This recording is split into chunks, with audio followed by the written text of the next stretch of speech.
Right ఇక first topic Telangana రాష్ట్రం నేరగాళ్లకు స్వర్గధామంలా మారిపోతుంది. పోలీసులంటే భయం లేదు, చట్టం అంటే గౌరవం లేదు. పట్టపగలే రౌడీలు, గూండాలు, నేరగాళ్లు రెచ్చిపోతున్నారు. ఖూనీలు, చోరీలు, దారుణాలు యథేచ్ఛగా జరిగిపోతున్నాయి. హోంమంత్రి సీట్లో ఉన్న రేవంత్ ముద్దు నిద్ర పోతుండటంతో నేరగాళ్లు ఇష్టారాజ్యంగా చిల్లరేగిపోతున్నారు. రాష్ట్ర రాజధాని హైదరాబాద్లో జరిగిన న్యాయవాది మర్డర్ సంచలనం రేపుతుంది. ఇంటి నుంచి బయటకు వచ్చిన లాయర్ మొయినుద్దీన్ను దుండగులు కారుతో గుద్ది చంపారు. యాక్సిడెంట్లా చిత్రీకరించేందుకు పక్కా స్కెచ్ వేశారు.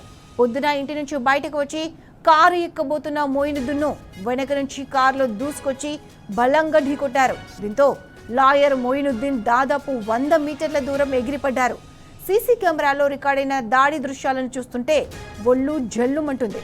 నేరుగా లాయర్ నిలబడే చోటికే కారుతో దూసుకొచ్చారంటే ఇది పక్కా మర్డర్ ప్లాన్ అని తెలిసిపోతుంది. దాడిలో తీవ్రంగా గాయపడ్డ లాయర్ మొయినుద్దీన్ ఆసుపత్రిలో చికిత్స పొందుతూ మృతి చెందాడు.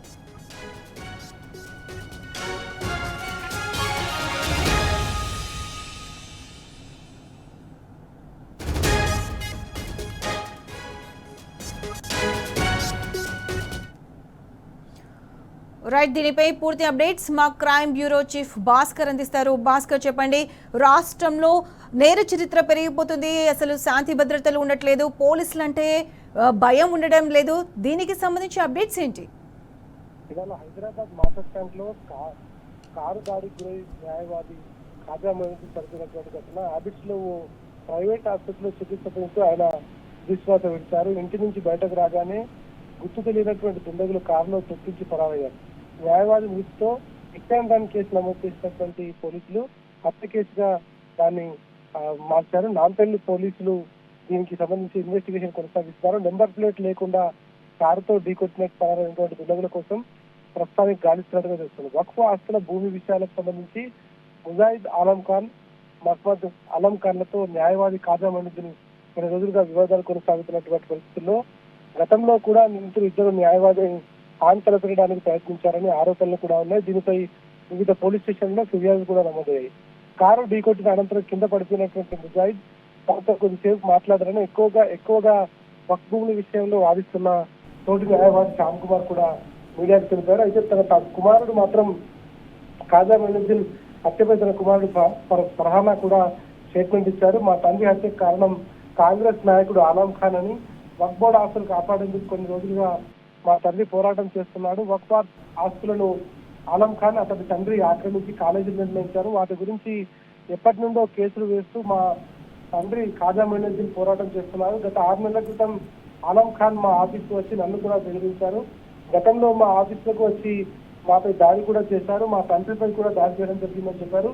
ఇది 6వసారి అని కూడా చెప్పుకొచ్చారు. ఇప్పుడు నాకు కానీ మా కుటుంబానికి కానీ ఏదైనా జరిగితే ఈ ప్రభుత్వానికే బాధ్యత అంటూ కూడా ఆయన చెప్పుకొచ్చారు. తనకు రక్షణ కల్పించాలని కూడా చెప్పారు. అయితే రాష్ట్రంలో రోజు రోజుకు విపరీతంగా ఈ హత్యలు పెరిగిపోతున్నటువంటి పరిస్థితి కనిపిస్తోంది. దోపిడీలు, దొంగతనాలతో పాటు ల్యాండ్ స్కామ్ లో కూడా, ల్యాండ్ ఇన్వాల్వ్మెంట్ అయినటువంటి ఇష్యూల్లో కూడా పెద్ద ఎత్తున హత్యలు జరుగుతున్నటువంటి పరిస్థితి. కేవలం పోలీసులు దీన్ని పట్టించుకోకుండా ఉండడం, పోలీసులు పూర్తిగా జరుగుతున్నటువంటి పరిణామాలను గాయకులు చేసి కేవలం రాజకీయాలకు పరిమితం అవ్వడం, కొంతమంది పోలీసు అధికారులు అయితే పూర్తిగా అవినీతి అక్రమాల్లో కూరుకుపోవడంతో ఇక ఎట్టి పరిస్థితుల్లో దీంట్లో ఏం జరిగేది లేదని కొంతమంది, మరోవైపు అధికార పార్టీకి సంబంధించినటువంటి వ్యక్తులు బరితెగింపు, మరోవైపు ఇష్టానుసారంగా దాడులు చేస్తూ హత్యలు చేస్తున్నటువంటి పరిస్థితి కనిపిస్తోంది. ఒకప్పుడు దేశంలోనే నెంబర్ 1 గా ఉన్నటువంటి తెలంగాణ పోలీసు ఇప్పుడు హత్యల్లో నెంబర్ 1, దోపిడీ దొంగతనం నెంబర్ 1 గా తయారవుతోంది. కనీసం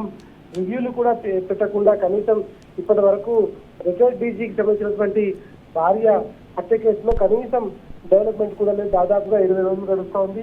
ఇక అనేక ఇష్యూస్ కనిపిస్తా ఉన్నాయి. ఎక్కడ కూడా పోలీసులంటే భయం లేకుండా పోవడం, దోపిడీ దొంగతనాలు పెరిగిపోవడం, హత్యలు పెరిగిపోవడం, దీనికి అంతటికీ ఇక అధికారం అడ్డుగా ఉన్నటువంటి నేపథ్యంలో ఇష్టానుసారంగా వారిని మేనేజ్ చేయడం ఇదైతే కనిపిస్తా ఉంది. ఇవాళ జరుగుతున్నటువంటి హత్యకు కూడా ప్రధానంగా కాంగ్రెస్ పార్టీకి సంబంధించినటువంటి నాయకుడు అని చెప్తా ఉన్నాడు. ఎవరైతే చనిపోయినటువంటి వ్యక్తి యొక్క కొడుకు. మరి ప్రభుత్వం దీనిపైన ఎట్లా రెస్పాండ్ అవుతుంది, పోలీసులు దీన్ని లైట్ గా తీసుకుంటారా, కనీసం పట్టించుకోకుండా వివరిస్తారని చూడాల్సినటువంటి అవసరం అయితే కనిపిస్తోంది. ఏది ఏమైనా వెంటనే పోలీస్ శాఖ దీనిపైన రివ్యూ చేసుకొని ఇటువంటి సంఘటనల పట్ల జాగ్రత్తగా సీరియస్ గా వెళ్ళకపోతే భవిష్యత్తులో తెలంగాణ ప్రజలకు తెలంగాణ పోలీసులు అంటే విశ్వాసం సన్నగిల్లే అవకాశం అయితే స్పష్టంగా కనిపిస్తా ఉంది. Right Bhaskar, thanks for the updates.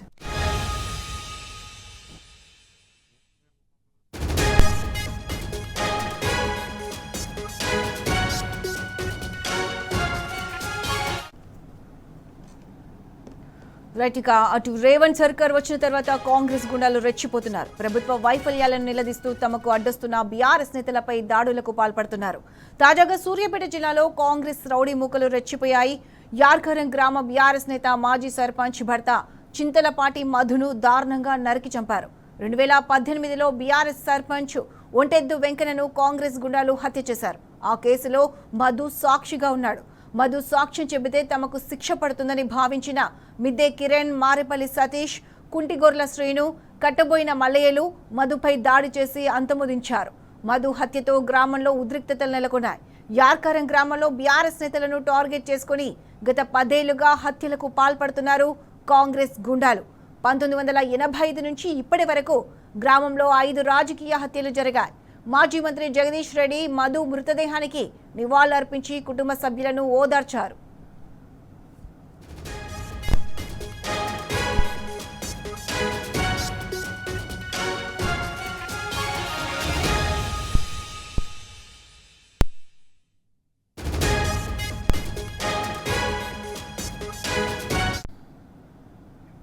Right, దీనిపై పూర్తి అప్డేట్స్ మా నల్గొండ ప్రతినిధి రాము ద్వారా తెలుసుకుందాం. రాము, చెప్పండి, సూర్యాపేట జిల్లాలో కాంగ్రెస్ రౌడీ మూకలు రెచ్చిపోయారు.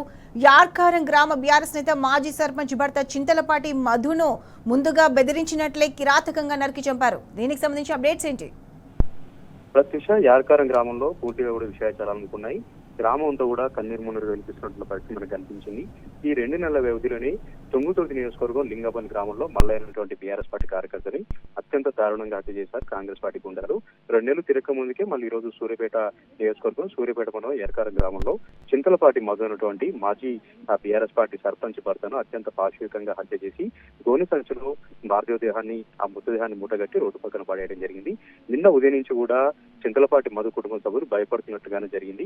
నిన్న ఉదయమే పోలీస్ స్టేషన్ కి వెళ్లి ఇక్కడ తమకు ప్రాణహాని ఉంది, తమ ఇంటి చుట్టూ గుర్తు తెలియని వ్యక్తులు తిరుగుతూ ఉన్నారు, తమ భర్త ప్రాణాలకు ముప్పు ఉందంటూ చింతలపాటి మధు భార్య పోలీస్ స్టేషన్ లో ఫిర్యాదు చేసింది. అయినప్పటికీ కూడా పోలీసులు ఎలాంటి చర్య తీసుకోలేదు. అతని ఫోన్ నెంబర్ ట్రాక్ చేయలేదు. అతను ఎక్కడ ఉన్నాడు, ఎవరితో వెళ్ళినటువంటి కనీస సమాచారాన్ని కూడా పోలీసులు తీసుకోలేదు. ఆ నిర్లక్ష్య ఫలితమే ఈ రోజు చింతలపాటి మధుని ఈ రోజు వేకోజామున అత్యంత పాశవికంగా గొడ్డలతో నరికి చంపడం జరిగింది. దీని పట్ల బీఆర్ఎస్ పార్టీ నాయకులు అయితే తీవ్రంగా ఆగ్రహం వ్యక్తం చేస్తా ఉన్నారు. 2 నెలల వ్యవధిలో 2 బీఆర్ఎస్ పార్టీ కార్యకర్తలు నాయకులను కోల్పోవడం బాధాకరం అంటూ కూడా చెప్తా ఉన్నారు. కాంగ్రెస్ పార్టీ వచ్చిన దగ్గర నుంచి ఇదే రకంగా రౌడీజాన్ని ప్రోత్సహిస్తా ఉంది. మొన్న జరిగినటువంటి సర్పంచ్ ఎన్నికల్లో అయితే ప్రతి గ్రామంలో కూడా బీఆర్ఎస్ పార్టీ కార్యకర్తలను టార్గెట్ చేసుకొని దాడులు చేశారు. ఏదో రకంగా గెలిచే ప్రయత్నం చేశారు. దౌర్జన్యం చేసినటువంటి పరిస్థితి ఈ రోజు నేరుగా భౌతిక దాడులు దిగుతూ ప్రాణాలు తీస్తున్నారంటూ కూడా బీఆర్ఎస్ పార్టీ కార్యకర్తలు అయితే ఆగ్రహం వ్యక్తం చేస్తా ఉన్నారు. వచ్చేది బీఆర్ఎస్ పార్టీ ప్రభుత్వమే. ఖచ్చితంగా కాంగ్రెస్ గుండాలకు బుద్ధి చెప్తాం, న్యాయ పోరాటం చేస్తాం, ఖచ్చితంగా వారందరికీ కూడా శిక్ష పడేలాగా మేమంతా కూడా పోరాటం చేస్తామంటూ కూడా ప్రతినబోవడం జరిగింది. ఇక్కడ ఉన్నటువంటి మాజీ మంత్రి సూర్యాపేట ఎమ్మెల్యే జగదీష్ రెడ్డి కూడా పార్థివదేహాన్ని నివాళులర్పించారు. ఆ కుటుంబ సభ్యులకు ప్రగాఢ సానుభూతి కూడా తెలపడం జరిగింది. ఖచ్చితంగా ఇది ప్రభుత్వ హత్యనే, పోలీసుల హత్యనే, పోలీసులు దగ్గరుండి మరీ హత్య చేయించారంటూ కూడా జగదీష్ రెడ్డి తీవ్రంగా నిప్పులు చేయడం జరిగింది. ఇక్కడ జరుగుతున్న విషయాలన్నీ కూడా ఎస్పీకి తెలుసు, డిఎస్పీకి తెలుసు, పోలీసు అధికారులకు తెలుసు. కావాలని బీఆర్ఎస్ పార్టీ కార్యకర్తలను చంపేలాగా కాంగ్రెస్ పార్టీ నాయకుల కనుసరణలోని పోలీస్ శాఖ అంతా పనిచేస్తున్నట్టు కూడా ఆయన నిప్పులు చేయడం జరిగింది. మొన్న 2 నెలల క్రితం తొంగుతూరు నియోజకవర్గంలో ఒక మర్డర్ చేశారు. అదేవిధంగా ఈ రోజు తన నియోజకవర్గంలో యార్కారం గ్రామంలో తన మిత్రుడైనటువంటి తన కార్యకర్తను చంపారంటూ కూడా జగదీష్ రెడ్డి కన్నీటి పరిచయం కావడం జరిగింది. ఇప్పటికైనా సరే నిందితులను అరెస్ట్ చేయాలి, వారందరిపైన కఠినంగా శిక్షలకు పెట్టాలి. దీంతో పాటు ఎక్కడ నీరుగార్చే ప్రయత్నం చేసినా, ఎక్కడ కేసు వీగిపోయే ప్రయత్నం చేసినా కూడా బీఆర్ఎస్ పార్టీ అండగా ఉంటుంది. న్యాయ పోరాటం చేస్తాం, వారందరూ కూడా ఉరిశిక్ష పడేలాగా, యావజ్జీవ శిక్ష పడేలాగా మేమంతా కూడా అండగా ఉంటామంటూ కూడా చింతలపాటి మధు కుటుంబానికి జగదీష్ రెడ్డి సానుభూతిని ప్రశ్నించారు, అండగా నిలిచారు. ఇప్పుడు జరుగుతున్న అంత్యక్రియలో కూడా ఆయన ముందుండి నడుస్తా ఉన్నారు. ఆత్మస్థైర్యం దెబ్బతీనేలాగా కాంగ్రెస్ పార్టీ నాయకులు ఒక కుట్రపూరితంగా దాడిలో పాల్పడుతూ ఉన్నారు. బీఆర్ఎస్ పార్టీని బలపరిచే కుట్ర చేస్తా ఉన్నారంటూ కూడా ఆయన నిప్పులు చేయడం జరిగింది. మరికొద్ది రోజుల్లోనే BRS party working president KTR Yarkaram గ్రామానికి వచ్చి ఆ కుటుంబానికి పరామర్శం తెలియజేసి నేను ఉన్నానంటూ అంటూ భరోసా ఇస్తారని కూడా ఇప్పటికే ప్రకటించడం జరిగింది. ఇక పోలీసుల తీరు పట్ల కూడా సర్వత కూడా విమర్శలు వ్యక్తం అవుతున్నాయి. వారం రోజుల క్రితం ఇదే చింతలపాటు మాధుని పోలీస్ స్టేషన్ పిలిపించుకొని కాంగ్రెస్ పార్టీ నాయకులనేమో కుర్చీలలో కూర్చోబెట్టి బీఆర్ఎస్ పార్టీ నాయకులని చేతులు కట్టుకొని నిలబడాలంటూ కూడా అక్కడ హుకుం జారీ చేసి వాళ్ళ ముందరనే అవమానపరిచేలాగా ఇక్కడ ఉన్నటువంటి పోలీసులు వ్యవహరించారు. ఇది ఒకటే కాదు, నల్గొండ జిల్లా వ్యాప్తంగా అన్ని పోలీస్ స్టేషన్ లో కూడా కాంగ్రెస్ పార్టీ నాయకులకు అడ్డాగా మారిపోయాయి. కాంగ్రెస్ పార్టీ నాయకులు అక్కడ దగ్గరుండి బీఆర్ఎస్ పార్టీ కార్యకర్తల్ని నాయకులను బెదిరిస్తా ఉన్నారు. బలవంతంగా పార్టీ మారాలని ప్రయత్నం చేస్తా ఉన్నారు, బెదిరింపులకు గురి చేస్తా ఉన్నారు.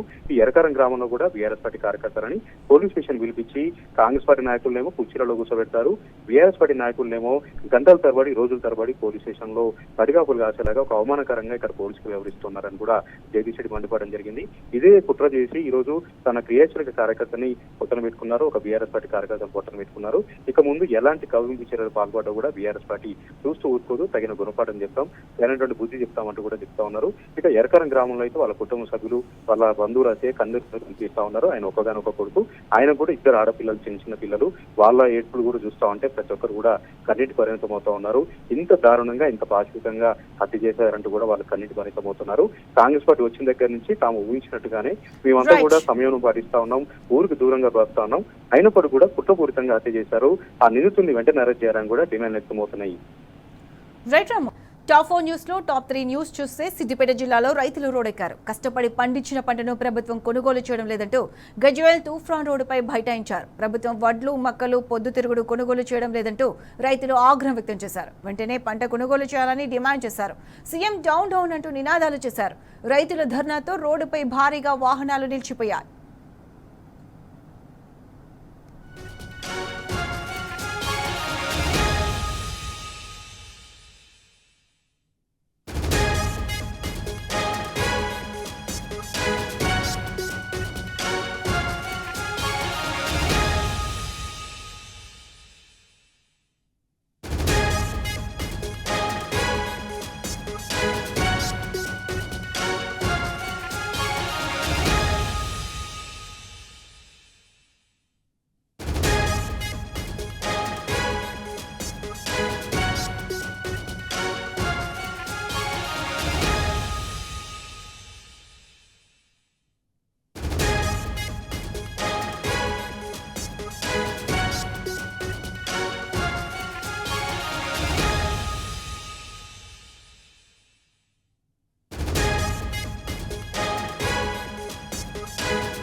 రైట్, ఇదే అంశానికి సంబంధించి పూర్తి అప్డేట్స్ మా నాగర్ కర్నూలు ప్రతినిధి రంగాచారి అందిస్తారు. రంగాచారి, చెప్పండి, సిద్దిపేట, పెద్దపల్లి జిల్లాలో రైతులు కష్టపడి పండించిన పంటను నెలలు గడుస్తున్నా ప్రభుత్వం కొనుగోలు చేయడం లేదని రోడ్డుపై ధర్నా చేస్తున్నారు. దీనికి సంబంధించి అప్డేట్స్ ఏంటి?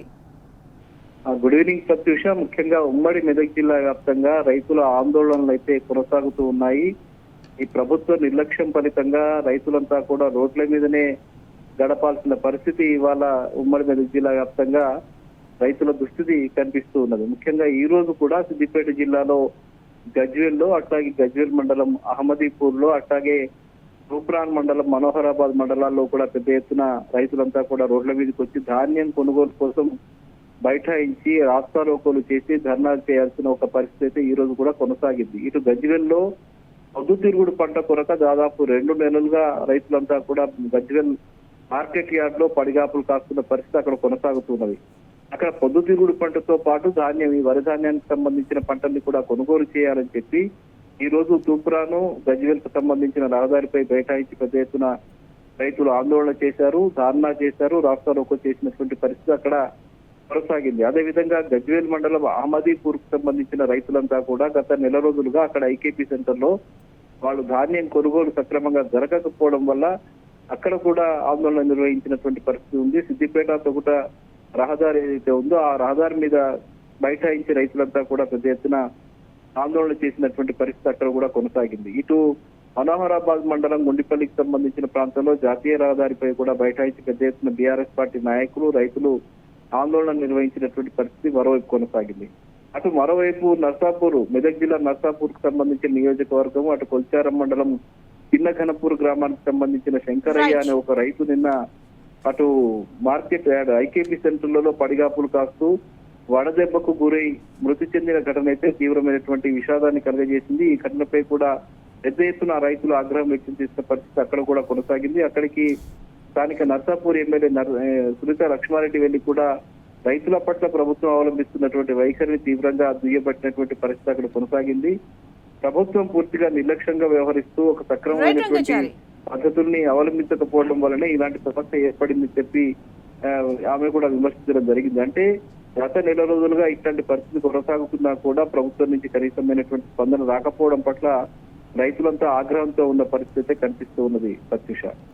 Right Rangachari, thanks for the updates.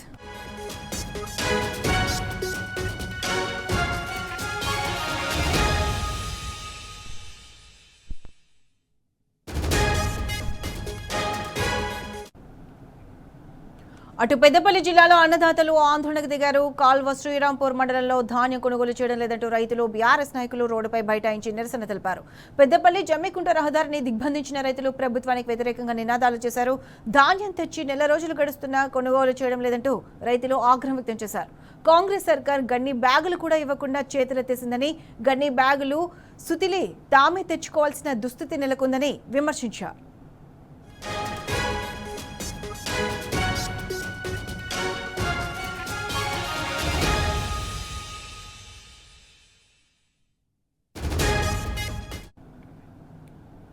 Reddy అంశానికి సంబంధించి ఇప్పుడు అప్డేట్స్ మా పెద్దపల్లి ప్రతినిధి రమేష్ ద్వారా తెలుసుకుందాం. రమేష్, చెప్పండి. రైతులు కష్టపడి పండించిన పంటను ప్రభుత్వం నెలలు గడుస్తున్నా కొనకపోవడంతో కొనుగోలు కేంద్రాల్లోనే కుప్పకూలుతున్నారు. దీనికి సంబంధించి అప్డేట్స్ ఏంటి? ప్రత్యూష, తెలంగాణ రాష్ట్రంలో రైతుల పరిస్థితి అయితే అగమ్య గోచరంగా తయారైంది. 6 కాలం శ్రమించి పండించినటువంటి పంట ఎరువులు లేక, కరెంటు లేక, నీళ్లు లేక నానా ఇబ్బందులు పడి అష్ట కష్టాలు పడి పండించినటువంటి పంటను అమ్ముకుందామంటే, పంట చేతికి వచ్చిన తర్వాత అమ్ముకుందామంటే కొనే నాదుడు లేక రైతులంతా కూడా అగమ్య గోచరంగా వారి యొక్క పరిస్థితి అయితే కొనసాగుతుంది. పెద్దపల్లి జిల్లా వ్యాప్తంగా కూడా ఇదే పరిస్థితి అయితే కొనసాగుతుంది. ప్రతి రోజు కూడా తెలంగాణ రాష్ట్ర వ్యాప్తంగా కూడా ఏదో ఒక చోట కూడా రైతులంతా కూడా రోడెక్కుతున్నటువంటి పరిస్థితి నెలకొంది. ఈ రోజు కూడా పెద్దపల్లి జిల్లాలో కూడా గత 4-5 రోజులు కూడా ప్రతి రోజు ఏదో చోట అయితే ధర్నాలు, రాస్తారోకలు చేస్తున్నారు. ఈ రోజు కూడా కాల్వ శ్రీరాంపూర్ మండల కేంద్రంలో ఉన్నటువంటి వ్యవసాయ మార్కెట్ వద్ద కూడా రైతులంతా కూడా ధాన్యం కొనుగోలు చేయడం లేదు. 30 రోజులైనా కూడా కొనుగోలు చేస్తలేరంటూ కూడా వారంతా కూడా ప్రభుత్వానికి వ్యతిరేకంగా నినాదాలు చేసి కూడా రైతులంతా కూడా రోడ్డు పైన ఆందోళన చేపట్టడం జరిగింది. బీఆర్ఎస్ పార్టీ కూడా వారి రైతులందరికీ కూడా మద్దతుగా నిలిచింది. కాల్వ శ్రీరాంపూర్ మాజీ జెడ్పీటీసీ తిరుపతి రెడ్డి, అలాగే మాజీ ఎంపీపీ నూనె సంపత్ కుమార్ ఆధ్వర్యంలో కూడా బీఆర్ఎస్ శ్రేణులంతా కూడా రైతులకు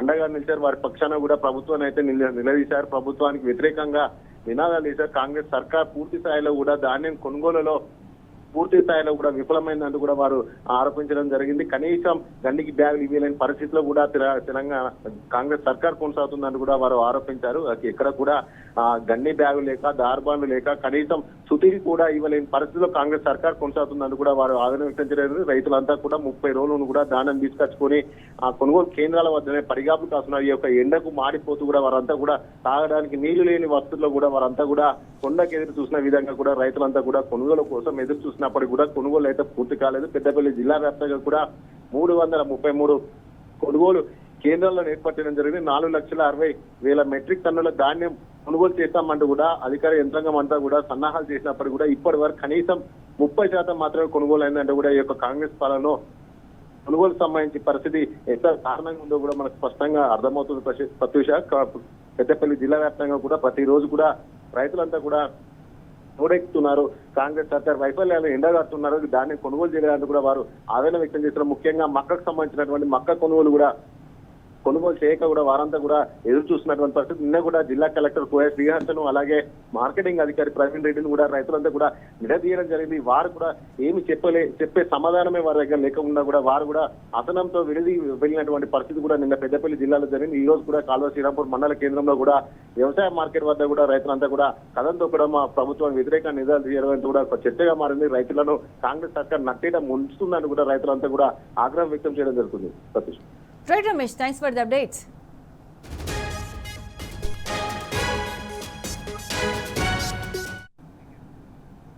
రైట్గా టాప్ 4 టాపిక్ చూస్తే హైదరాబాద్ మహానగరంలో తాగునీటి కటకట తారస్థాయికి చేరుకుంటుంది. మంచినీళ్ళ రాక జనం తీవ్ర ఇబ్బందులు పడుతున్నారు.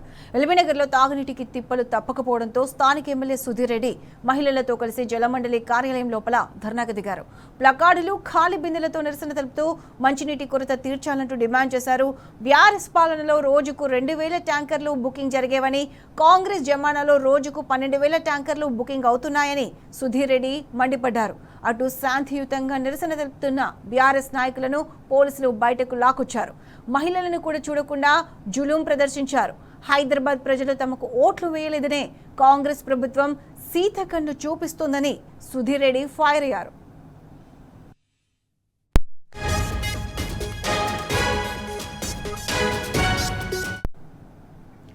ఇదే అంశానికి సంబంధించి పూర్తి అప్డేట్స్ మా ప్రతినిధి కిరణ్ అందిస్తారు.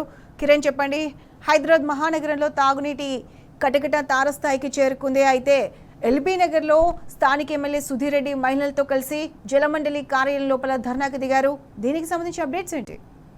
ఉదయం ఏదైతే హైదరాబాద్ నగరంతో పాటు ఇటు ఎల్బీ నగర్ లో పూర్తిగా మంచినీటి కొరత తీవ్రంగా వేధిస్తుంది. మహిళలు చాలా వరకు ఇబ్బందులు పడుతున్నారు. కొన్ని కాలనీలకు గత 4-5 రోజుల నుంచి కూడా పూర్తిగా వాటర్ రావట్లేదు. 2 నెలల నుంచి కూడా కనీసం మంచినీళ్ళు ఇవ్వనటువంటి కాంగ్రెస్ ప్రభుత్వం ఇబ్బందులకు గురి చేస్తుంది అంటూ ఇటు ఎల్బీ నగర్ ఎమ్మెల్యే సుధీర్ రెడ్డితో పాటు బీఆర్ఎస్ శ్రేణులు ఇటు మహిళలంతా కూడా ఎల్బీ నగర్ నుంచి పెద్ద ఎత్తున జలమండలి కార్యాలయం లోపల బైఠాయించారు. దాదాపు 2 గంటల పాటు కొంత ఉద్రిక్త వాతావరణం అయితే చోటు చేసుకుంది. అటు ఖాళీ బిందెలతో, ప్లకార్డులతో నిరసన వ్యక్తం చేశారు. అయితే పోలీసులు అక్కడ నిరసన చేస్తున్నటువంటి ఎల్బీ నగర్ ఎమ్మెల్యే సుధీర్ రెడ్డితో పాటు బీఆర్ఎస్ శ్రేణులు, పార్టీ మహిళలు కూడా, స్థానిక మహిళలు కూడా ఉన్నారు. వాళ్ళందరినీ కూడా లాక్కొని బయటకు వచ్చినటువంటి సిచ్యువేషన్ కనిపిస్తుంది. గత ప్రభుత్వం కేవలం 2,000 ట్యాంకర్లు మాత్రమే బుక్ అయ్యేది. అంటే అంత రేంజ్ లో కూడా పూర్తి స్థాయిలో మంచినీటిని అందించింది. కానీ ఇప్పుడు ఉన్నటువంటి ప్రభుత్వం కేవలం ట్యాంకర్లకే పరిమితం అవుతూ మంచినీటిని అందించకుండా, ఎందుకంటే రాష్ట్ర ప్రభుత్వం కాంగ్రెస్ పార్టీకి ఒక్కరు కూడా ఓటు వేయలేదు కాబట్టి హైదరాబాద్ ప్రజల మీద పగబట్టిందంటూ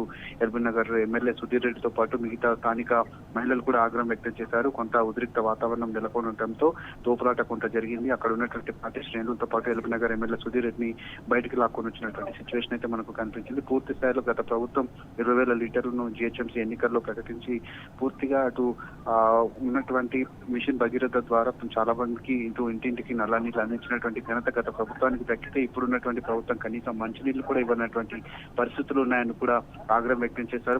ఉద్రిక్త వాతావరణ నేపథ్యంలో ఎల్బీ నగర్ ఎమ్మెల్యే సుధీర్ రెడ్డితో పాటు మిగతా వాళ్ళందరినీ కూడా బయటకు లాక్కొచ్చినటువంటి పరిస్థితి అయితే మనకు కనిపించింది. ప్రత్యూష.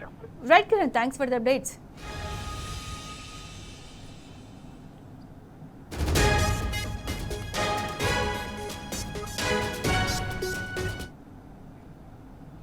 ఇవి వాటి top 4 news updates. Keep watching T news.